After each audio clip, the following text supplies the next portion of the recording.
UFC now. Well, that was quick. UFC President Dana White told the LA Times yesterday that it's Rousey next for Holly Holm. That's right. A date of July 9th in Las Vegas has been cleared for that rematch. However, Holly Holm would actually like to fight sooner than July. Her manager said they'd like her to defend her belt in the interim against top-ranked contender Miesha Tate. Dana White isn't concerned with Holm's or her camp's wishes, though. Stephen A., do you have a problem with White dictating the rematch and making Holm sit? Yes, I do. Okay. It's rare because I usually don't. I love Dana White. I loved having him on the show. He and I go back a long ways. Got a lot of respect for the job that he's done with the UFC. I wish I literally, tried to get him to take over boxing. It would be lovely if there was a commissioner in boxing that mandated guys having to fight one another instead of avoiding them for years and not giving us the fights we want to see when we want to see them. Having said all of that, in this particular instance, I think it's incredibly unfair to Holly Holm. I haven't heard a response from Dana White, but I'm sure I will eventually. It's just one of those situations where Holly Holm's beat her up pretty good, and I don't say that disrespectfully. I love the fact that there are so many fighters in the UFC that are giving Ronda Rousey the respect that she deserves because she deserves it. Styles make fights. Anybody could lose on any given day, and that just wasn't her night. And that style, she wasn't ready for because Holly Holm can really box. She's an exceptional world champion boxer. Having said all of that, what works for her is to get back in the octagon and the fight. And to have her sitting back, it is December. To have her sitting back, waiting for Ronda Rousey to prepare for her, where she doesn't get to fight until July. It may be savvy on the part of Dana White because I think it elevates Ronda Rousey's chances of coming back, which obviously is something that Dana White would prefer because Ronda Rousey is still more marketable than anybody in the sport. So I understand it from that perspective. It's just one of those rare situations where I wish that in the process of running the sport the way that you run it and forcing fights to take place, I wish that you were being more fair to Holly Holm. Let's say Ronda Rousey was ready to go. Like she lost, but she didn't get beat up to the point where she could be back in the ring in February or March. I would have no problem with it. That's your next fight.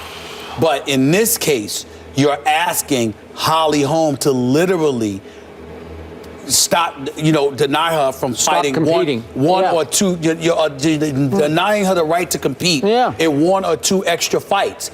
And that's potentially jeopardizing her because, as she said when she came on the show, she likes the activity. She wants to get back up in there. That's when she's at her best.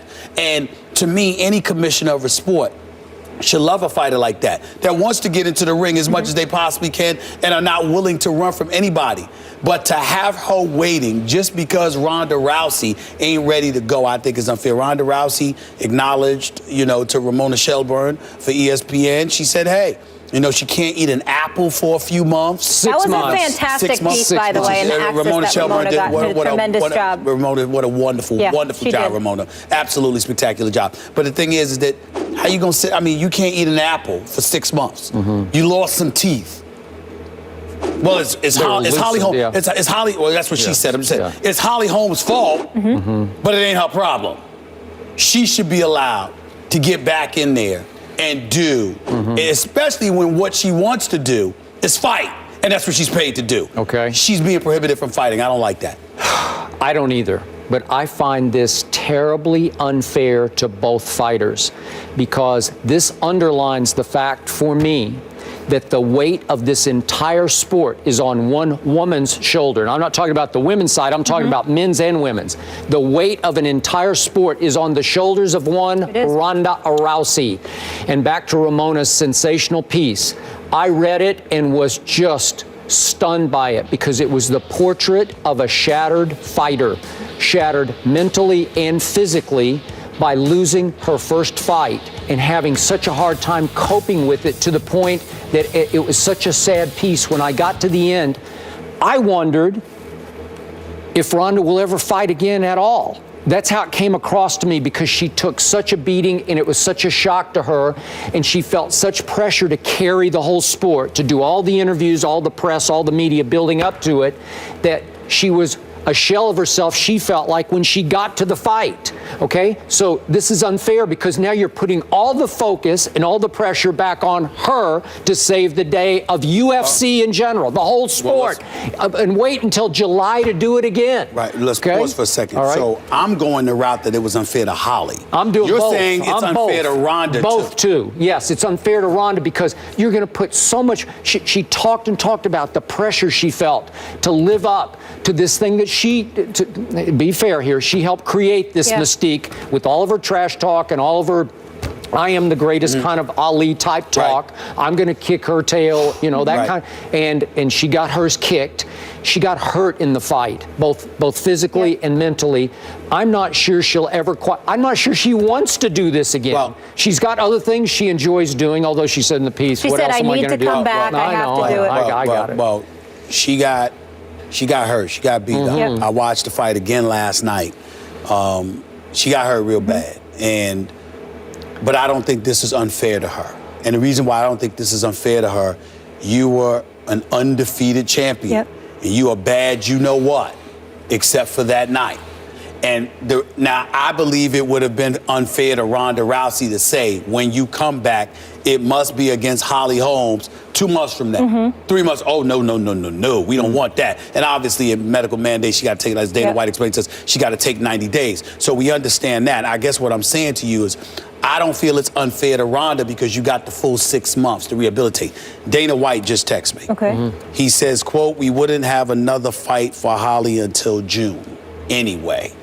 So it's less than a month longer. That's what he's saying. In other words, Holly would not have been able to fight. So it wouldn't even be like there's a winter fight until June. So Miesha Tate can't fight in the next couple of months? I don't know. I think he wants him to fight in UFC 200. But what I'm saying is that if Holly wasn't going to fight, wasn't going to be able to fight until June, then it debunks that argument. It knocks that argument. Dana's saying we wouldn't have, but it sounds like her manager has other plans. Like they would have another fight if it was their calling the shots. But here's one thing, though, and this is where it becomes difficult. Now, if they did fight and she fights Miesha Tate and Miesha wins, then it doesn't set up that big rematch. That's also an issue, too, though, Stephen A., when it's marketability and these huge stars is so important for the sport like boxing.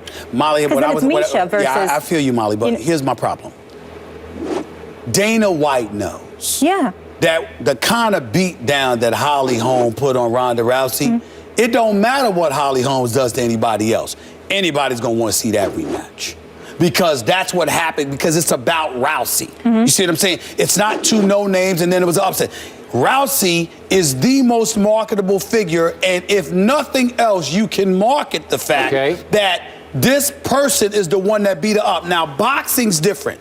Because boxing, being undefeated, having that elite record, and then all of a sudden being unblemished and whatever, that has a profound effect from a promotional perspective with most fighters. Not all, because Manny Pacquiao got put to sleep and he was still coming back and everybody was looking forward to seeing him with another fighter. They would have said, you're done after a knockout like that. But for the most part, when you lose, it damages you in boxing.